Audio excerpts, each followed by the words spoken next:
Architecture is really the art and science of turning fiction into fact. Sometimes kind of real architectural life interferes with intellectual architectural life. There is no such thing as architecture. Hello, this is Vikram Prakash, and you are listening to Architecture Talk. Each episode, we try and have a conversation with a contemporary thinker on issues of architecture and architectural thinking. And what we are trying to do is to examine what architecture is today and what it might be in the future from a multidisciplinary, open-ended perspective. And that is certainly the case again today in my conversation with Afroditi Psarra, who is Professor of Digital Arts here at the University of Washington, and who has been giving her own momentum to a new kind of aesthetic enterprise, which interrogates the possibility of poieses or poetry in wearable technology and digital thinking.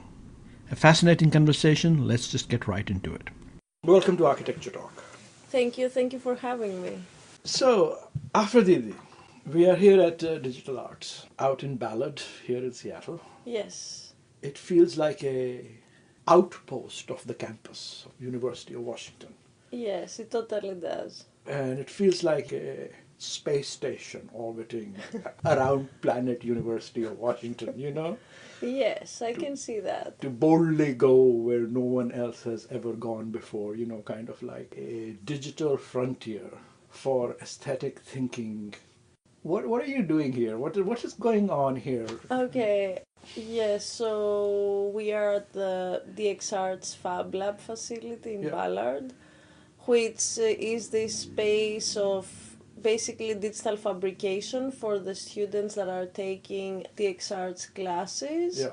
So DXArts graduate students, but also undergraduates, and this is where I have also my studio space. Yeah. And I also have the DXArts Soft Lab, which is a lab that I started last year. The studio and the lab are the same thing? Or? Yes, they're the same space. So Yeah. it's basically my studio space where I invite students and other faculty to also join me to collaborate and use the equipment that I have in the lab. And what kind of equipment do you have in your lab? So in the soft lab we have all sorts of machines for digital fabrication of textiles. Ah. So Digital fabrication of textiles. Yes. So that's why the wearable connection, right? Yes, So, exactly. Uh-huh. So we have a vinyl cutter that you can cut vinyl cork, but also you can cut fabrics, and you can cut copper sheets, so you can cut conductive fabrics, so you can make your own kind of quote-unquote fabrics. cotton fabric-based circuit boards. Fabric-based circuit boards. Yes. All right, I knew we were out in space somewhere. We also have a computerized knitting machine. Uh-huh. So you can design your own patterns on the computer and then knit them. Yeah. We have a regular sewing machine and an overlock machine, so the difference is very slight. The sewing is for sewing normal fabrics, the overlock is for stretchy fabrics. Stretchy fabrics? Yes. Okay, normal and stretchy. Yes. And we also have 2 digital embroidery machines that we acquired fairly recently through an STF grant that one of the DXArts graduate students, Chani Choi, requested. So we're very happy to also have these machines in the lab. What's going on? I mean, why should we do all this? What are you trying to achieve here? So the Soft Lab is basically a space for exploration. No, let's not talk about Soft Lab. Let's talk about what Afroditi is trying to do. Aphrodite is doing is running the Soft Lab. So the Soft Lab is pretty much what Aphrodite is doing. Okay. So within the University of Washington, Yeah. I do my personal research and my personal artistic work, but my goal is also to create kind of a hub for students that want to explore electronic textiles and wearable technology. That's why I'm putting like time and effort Into the lab. into the lab. Yeah. So how did you get into this? You said, your own personal work and you sort of start building collaboration around it. What is your personal work focused on thus far? And can you tell us a little bit about how you got into it? You're originally from Greece. Greece. Athens. From yes. Athens, yes. From the center of Western civilization, Yes. mythologically speaking. Yeah. So tell us about a little bit about your journey and how and what you're doing here. So first of all, the field that I work in, that I briefly mentioned before, is electronic textiles, soft circuits, and wearable technology. Right. So this is a field that basically is a cross-disciplinary field that combines electrical engineering with design, with art, with traditional crafting techniques, material research, to basically explore the idea of wearable interfaces for control of video, audio, or haptic feedback of the environment, the world that surrounds us, but also our own bodies in a sense. Okay. So biosignals, environmental factors, how can we sense all these things? Biosignals. Tell me about biosignals. So biosignals, for example, heart rate or muscle movement or brain-computer interfaces. These are signals that come from the interior of our bodies that we can utilize to visualize them, to explore them, to learn more about them, but also to create art with them. So give me an example of art made out of biosignals by you. So I have a project that I collaborated with an architect from Athens, Greece. Architect from Athens. All right, Yes. wonderful. Her name is Daphne Papadopoulou. She's a researcher at the Athens Technical University. Uh-huh. It's called the Culture Series, and it's based on this series of science fiction novels, space operas. Space operas? Yes. These are in Greek or are they in English? In English. So we can access them. Yeah. All right. Written by British UK writer Ian M. Banks. Okay. So in the Culture Series, Banks talks about this future civilization that he calls the culture. Okay. And the culture is basically a next generation of humans in the far future where societies are intergalactic and not only planetary. And this civilization lives in harmony with the machines. So in this far future scenario, the machines live in a symbiotic relationship with humans. Mm-hmm. They basically are intelligence, so we are talking about artificial intelligence. And many times it's insinuated that they move everything that's happening in a social, political, and economic aspect. Okay. And the humans are left with philosophy, basically. So they run the world, we just think about it. Yes, and military operations. Who runs military operations? I mean, the machines usually, but humans obey, or they're agents that have to infiltrate. So this is in the stories? Yes, these are the stories. So in these stories, every human has like a drone that's assigned to them, and it's like their family member in a way. And that drone expresses what the human is feeling, but also affects the human in a way. Okay. So, taking inspiration from this series, we developed a series of garments through a residency that we did in space, digital fabrication space in Milan, Italy. It's called We Make.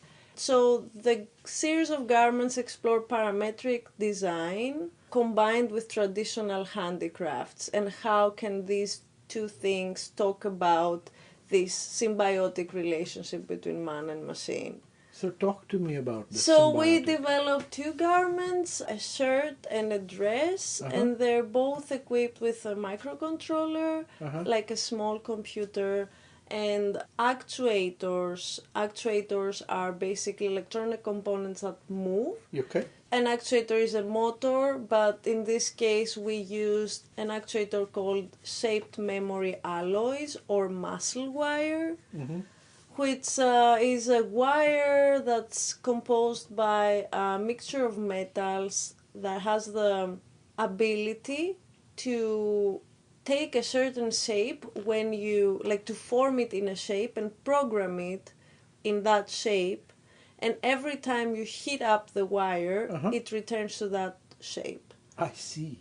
So we formed these wires as springs and we incorporated them in the sleeves of the garment that have this parametrically designed laser cut leather structure that resembles kind of like skin pores. Skin pores? Yes. Okay.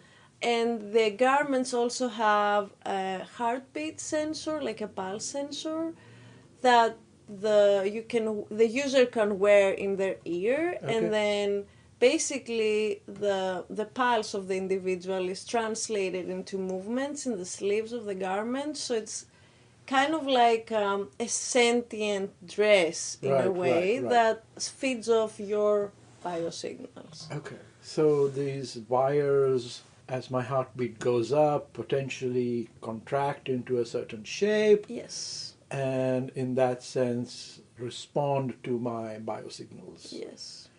As architects, we would immediately try and make this into a solution. Like if it becomes too hot, we want the, operable openings, the windows to open, or something very practical like that. Were you trying to do something practical like that with that, or were you trying to express something, or were you trying to, I'm interested in what you meant by exploring the intermediation of this relationship between humans and AI, right? I mean, so what did your garments do which was expressive or exploratory of that relationship? I don't think that the exploratory relationship comes from the garment itself, but from the process of making. I see.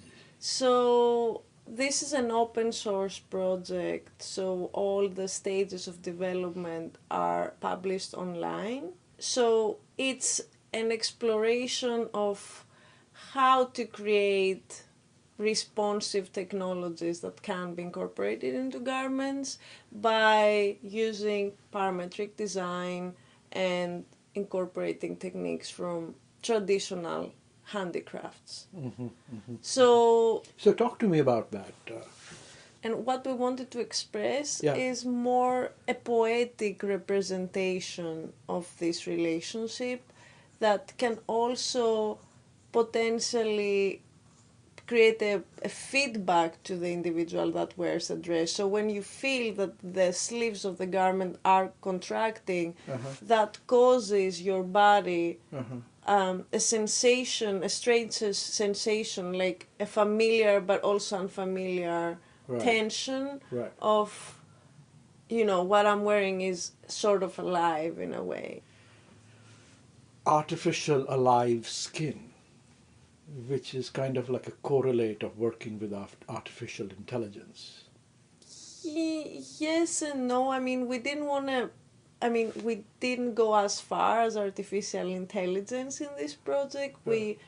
I think we stayed more in the material exploration of it, but it definitely, to me, feels more like a way to speculate about the future or try to come up with what these future aesthetics may look like. Right. Because we project into the future and we imagine all these really kind of alienesque almost visions of the future.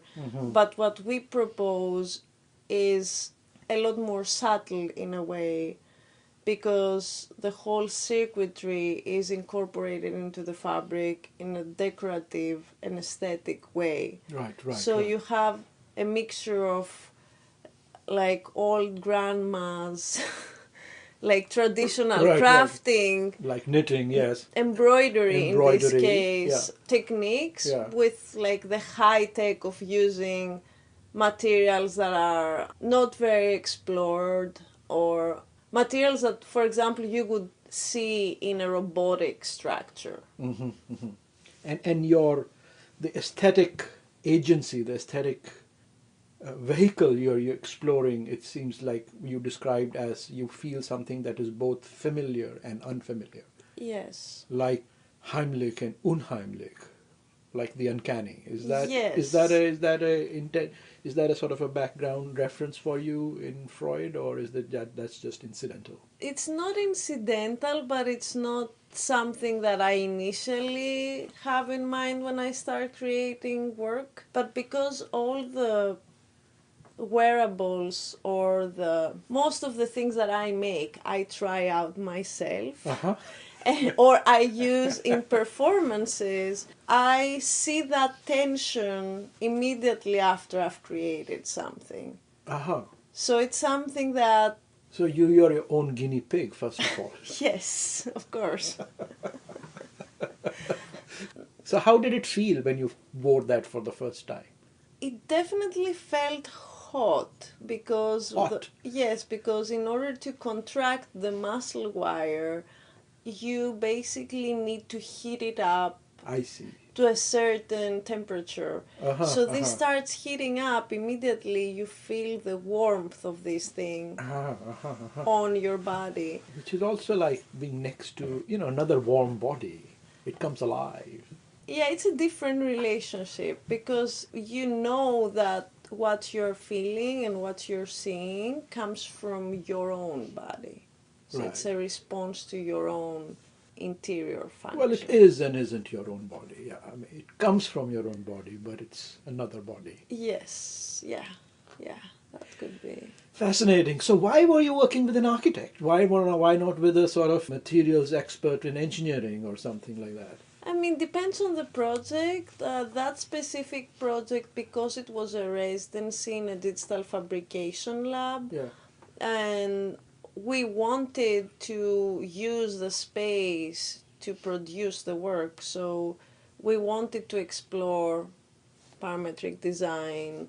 We wanted to explore like laser cutting these materials, different types of leather that we used. So that's why I decided to work with an architect. And Because of their way, your collaborator's way of working, because she's familiar with parametrics and laser cutting. yes, either way, at that time I met Daphne through a workshop that I was giving. So I was taking my workshop, and I was really interested in her approach. So I really wanted to create this collaboration, and that project proposal appeared. So I thought it was the perfect opportunity for us both to work. But it really depends on the project. In other projects, I've collaborated with other artists, with computer scientists, with physicists. So it really depends on the project. Right. But the collaboration, I would say, always starts from finding like a common ground or a common way of thinking, Right. and then moving on into brainstorming about the idea and what we're going to make. All right. So, and now you are here at the University of Washington. So tell us about what is the next project you're imagining, that you're thinking about, that you would like to do next year or two.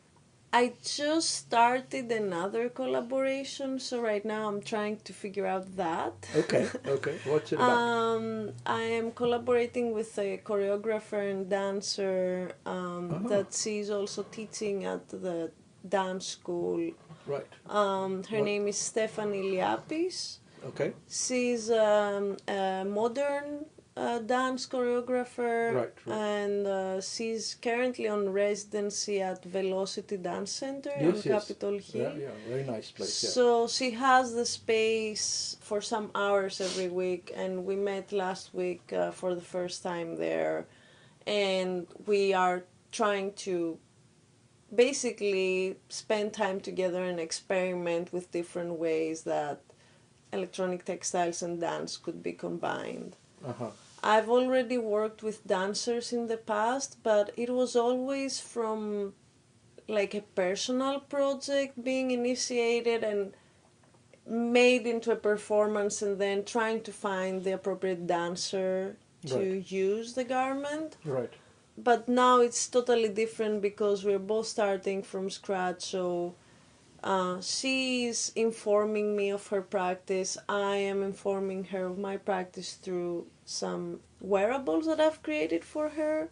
And then we will see where that takes us. But is she interested in kind of digital technology? Yes, she yes. is. So there is already a bridge there. Yes, yes. Okay, She's interested in combining performance with technology. And in the next couple of years, I wish I can get some funding to to basically work on the second phase of development of a project that I started 2 years ago with experimental physicist Cécile Lapoire. That's a wearable cosmic radiation detector.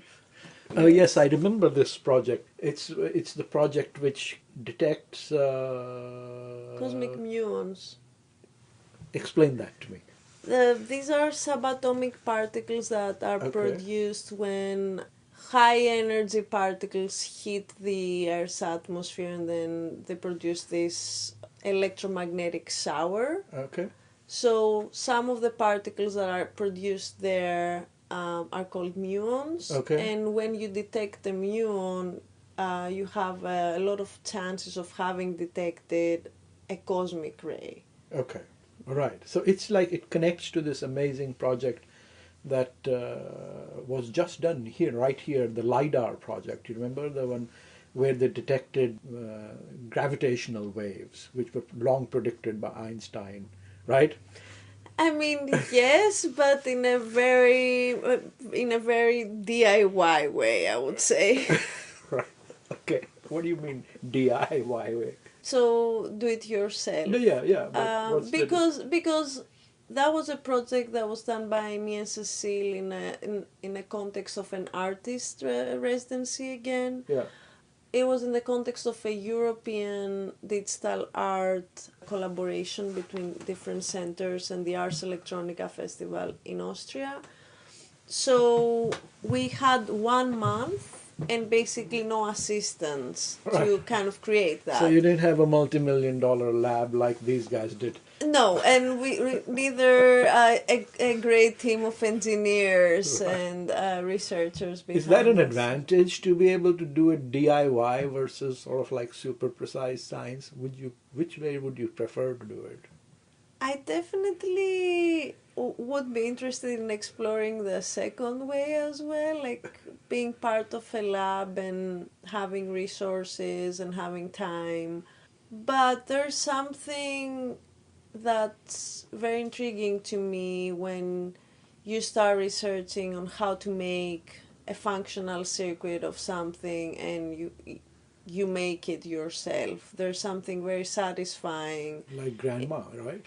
Yeah, but also like you feel like an inventor in a way that you've managed to bring something to life, and it also is in line with my general worldview that technology is not something mystical and magical, but something very much tangible that everyone can understand given the correct educational framework. Right. Well, this might be a good time for us to take a break.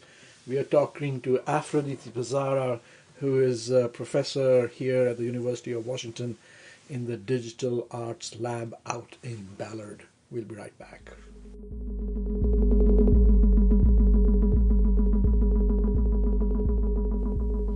Hello everyone, thanks for listening to Architecture Talk. We release a new conversation every other Wednesday.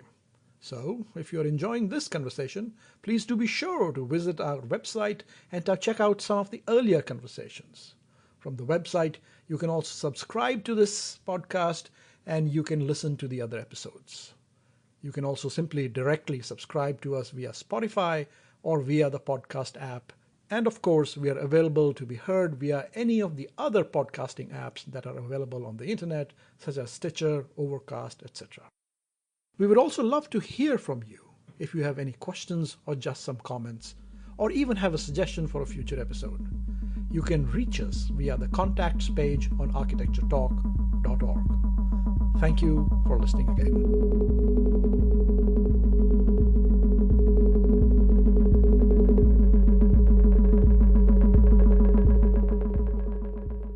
But we are talking to Afroditi Psarra, and we are talking about digital arts and their meanings for the future of civilization, human civilization, and the human beyond human interfaces, right?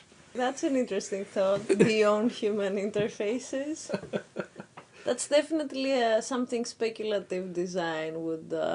But it seems to me, what you started to describe earlier, that in a sense, what you're interested in is to get away from this Frankensteinian worldview about human, non-human, artificial intelligence relationships, but to explore them in a more familiar and intimate way. Yes. Not something as we should know in advance, but something that we should probably ease ourselves into through a kind of portal of comfort.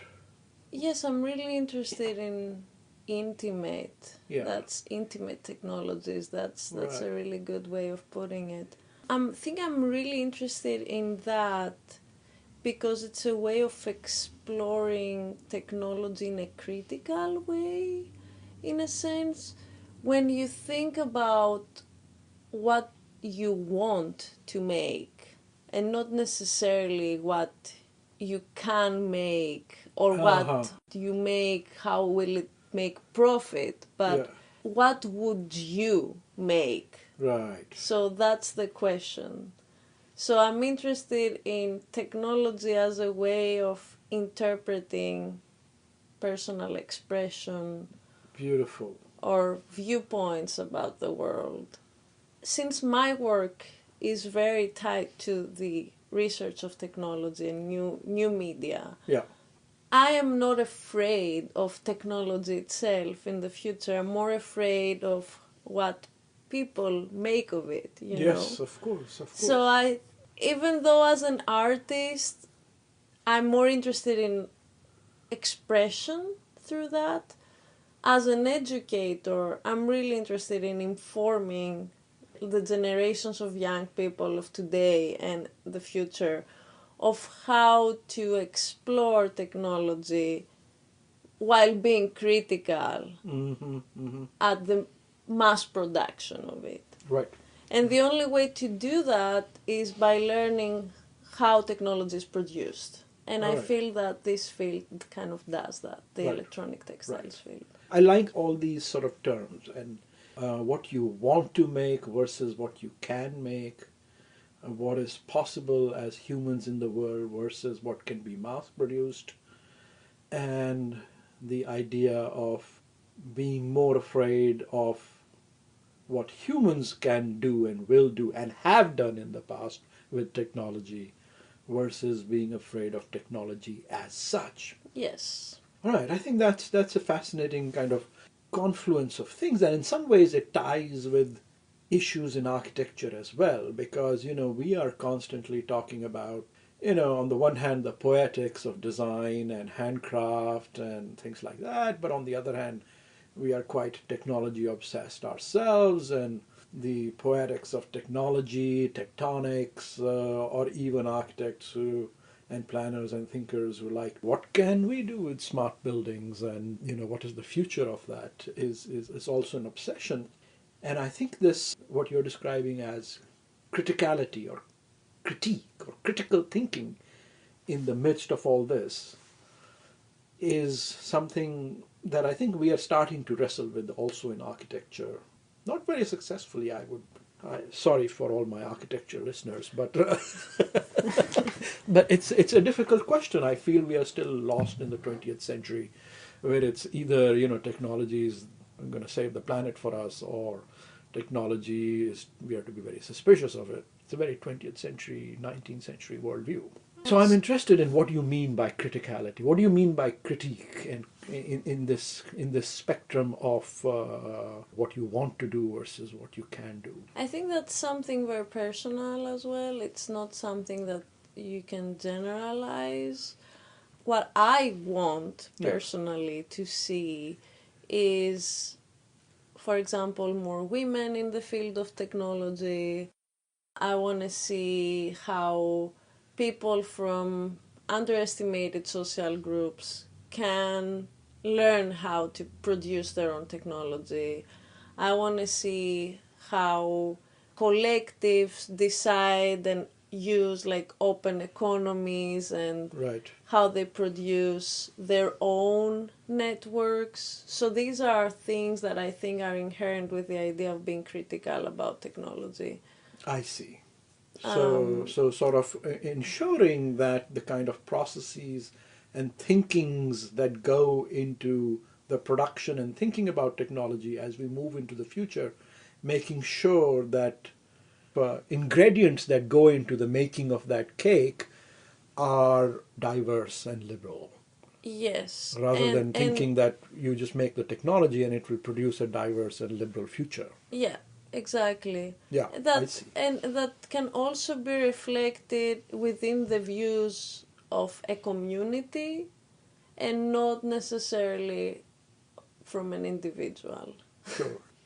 And I think that art, by being an expressive way of thinking and doing things, can be a very hands-on approach in thinking about technology this way. Right. That's very interesting. So you think the AI people should really be artists first? Yes. I think that engineers should collaborate with artists, and by saying artists, I include, of course, designers or writers or dancers or actors, all sorts of expressive individuals. Because what the current product manufacturing shows us, especially in my field, because I speak mostly for the field of electronic textiles and wearable technology, it shows that there's not enough thought put into like products that are being massively produced in a way. So what are you thinking about? What product are you thinking? For example. Should I go into details right now? It's up to you. I think that in most cases you see a lot of engineering thinking, which starts with what is the problem, and let's solve that problem through that product. Right. While I think the first question should be, what's the public for this product, and how is the public being reflected in the product? I really like that, because rather than thinking what is the solution, which is a kind of a magic formula in the sciences, and in some ways the university advertises itself as we are going to produce solutions to the big problems of our times. And we as architects certainly pride ourselves as solution makers. And whereas that has value in a certain register, I like the notion that you're arguing that rather the first question should be, who is the public? Which is to say, not just the question of audience, but the question of how does this constitute the public? How does it make society and people and humanity and our relationship with, let's say, ecology should be the first question, which is a values-based question rather than a product-based question. Is that something like what you're trying to say? Yes, and also who decides what that question is? That's another question. Right. So that's then the follow-up question. And then who evaluates that process? that's another question. So you see a lot of papers being published on assistive technologies, let's say, and they say they take a very limited study group of people, and they say, okay, we tested this. This is the success rate out of 10 or 100 people. This is what is going to make their lives better. But who decides that? And who decides about the learning curve of how that technology will be incorporated into like people's everyday lives? And who decides how this is going to evolve? What is truly going to be used for? So it's the CEOs of corporations who are making these decisions based on their analysis of markets. Yes, and we see, and I think Or governments based on spying potentials. Yeah, I think a lot of the really big technology corporations, they do employ a lot of artists or futurologists or conceptual groups that what they do are speculating about the future, and I think that's a really interesting approach. And that's what kind of makes successful these companies as well. Right. That they can not predict, they can influence the future in that sort of way. So since you're so interested, and it seems to me you're suggesting that process and how things are done and decisions are made is a key thing, more than, let's say, a particular aesthetic.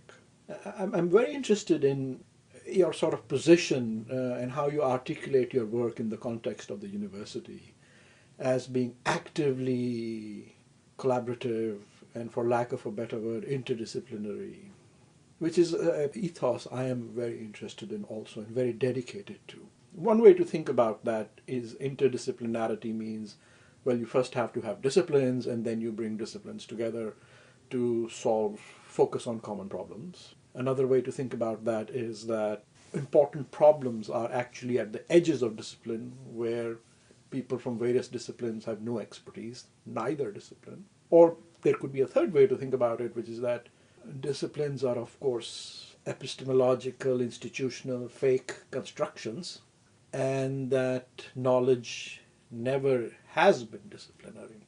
What are your thinking? I know you've got collaborative projects floating. What do you think of these questions through your work?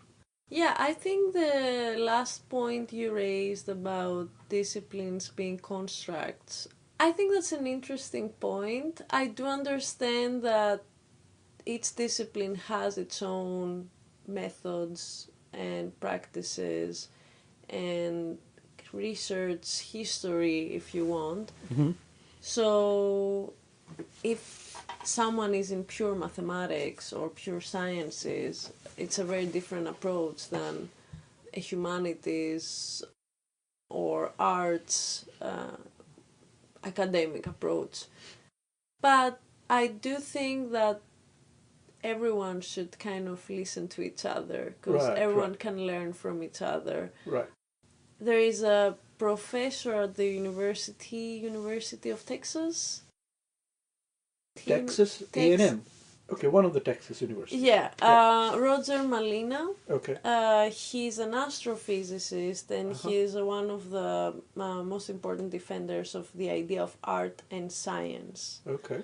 So he has written a lot of papers. He has research groups on this idea of art and science. The arts can benefit from learning from the methodologies of the sciences, how the sciences approach a problem, how they research them, how they come up with a solution, or how they come up with a theorem. And then the sciences can benefit from the arts in the sense that they can learn about creative ways of thinking or learning by doing. So there is a strong case of art and science interaction in that sort of sense. And I think this way of thinking is what generates interdisciplinarity.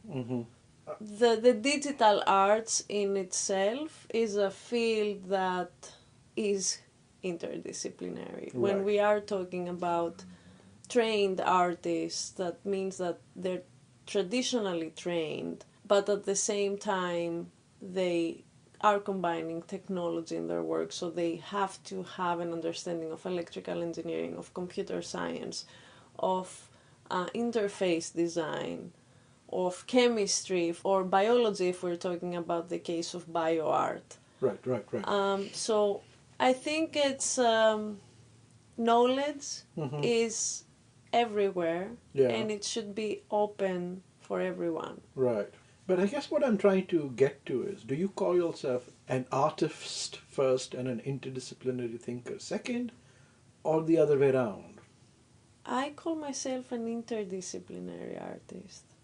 Mm-hmm. Or even multidisciplinary or cross-disciplinary. I'm not Or really sure. transdisciplinary.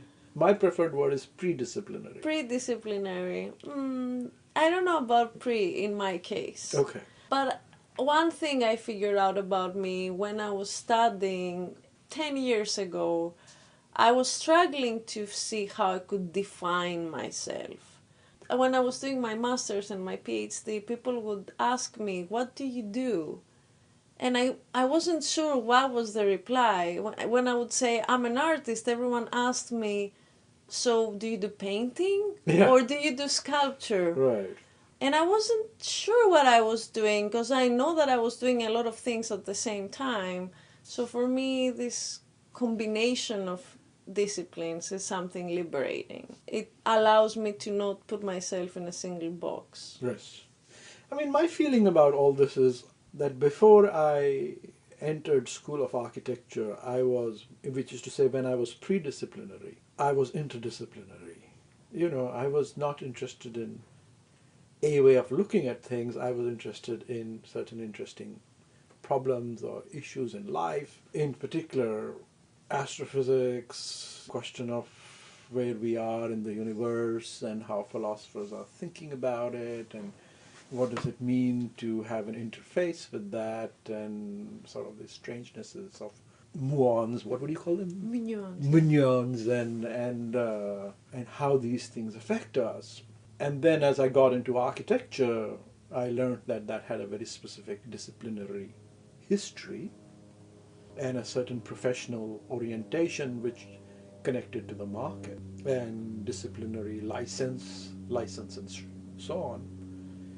And I have since then been struggling to reorient that world into my pre-disciplinary interests. And I found that more recently that has become easier and easier. I feel that with the advent of the digital age, if you like, settled ideas about what certain disciplines, particularly professions, did is certainly open, a lot more open than they used to be. So I feel very emotionally that we are walking backwards into a future where even the university could potentially be constituted in a different way. Yeah, that's a very interesting idea. Where, we will be invited to settle into various disciplines as kind of the specializations you do. But in general, everybody will be expected to be working in between, in zones of ambiguity, because nobody can ever be a significant specialist in 16 different disciplines.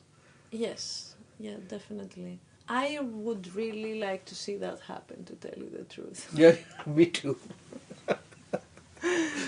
But I totally understand your point. It was the same for me. I was always interested in many different things. And I think every single human being is interested in exploring their own existence Of and course. reasons of existence and their place in the universe. I Right. think that's something universal. Well, I would imagine, yeah. So yeah, I'm not really sure about very closed kind of academic paths. Right. I see, maybe it's the nature of DX Arts as a department, but one of the things that I really enjoy here is the ability to work with students from all sorts of departments and schools across campus. So my students are very, very much interdisciplinary. Yes. And I really enjoy that because I see that in class there's always a fruitful dialogue of many different diverse voices. Right. And one person with the other, they can work in complementary ways. Yes, and it'd be so good to see a lot more about that now. And as we move towards the end over here, tell us speculatively, if we invited you to teach a studio in a school of architecture, and we said, doesn't matter, do whatever you like, just put it under the title of architecture. I know I'm putting you on the spot. What might you want to do? And there are no restrictions. I would definitely be very interested in doing that. Okay. Because I have all my life lived with architects, and I have very good friends that are architects. Okay. And when I was also a graduate student, my best friends were graduate students in architecture. Yeah, we are very creative, see? Yeah, so I can see potentially a very interesting relationship between the students and what I think I could provide. Uh-huh. I would approach this challenge in definitely a hands-on sort of way. I would be interested in teaching some basics of circuit making, and especially circuits that have to do with amplifying electromagnetic fields, or, the sound of the city, the invisible of the city, what cities produce as like hidden frequencies or that sort of thing. Right. And would challenge and invite the students to go out and explore the city in ways that are beyond the mere visual Yes. appreciation or representation of the environment, and kind of try to feel the environment and see where that would take me. I love that. To break the tyranny of the visual, Yes. which certainly dominates architecture and a lot of other visual fields, and open it up to other resonances, including muon. Yes. Muons. Muons. I learned that one way. Well, it's been a pleasure talking to you, Afroditi. Thank you for being on Architect. Thank you so much for having me. It's a pleasure to have this conversation with you.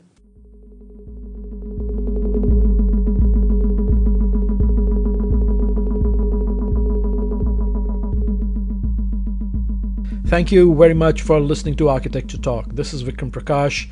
I am the host of the show, and our show's producer is Elizabeth Umbenhauer. If you like the show, please do remember to subscribe on iTunes, Spotify, or wherever else you get your podcasts. And also take a moment and rate us on iTunes. Thank you very much, and see you next time.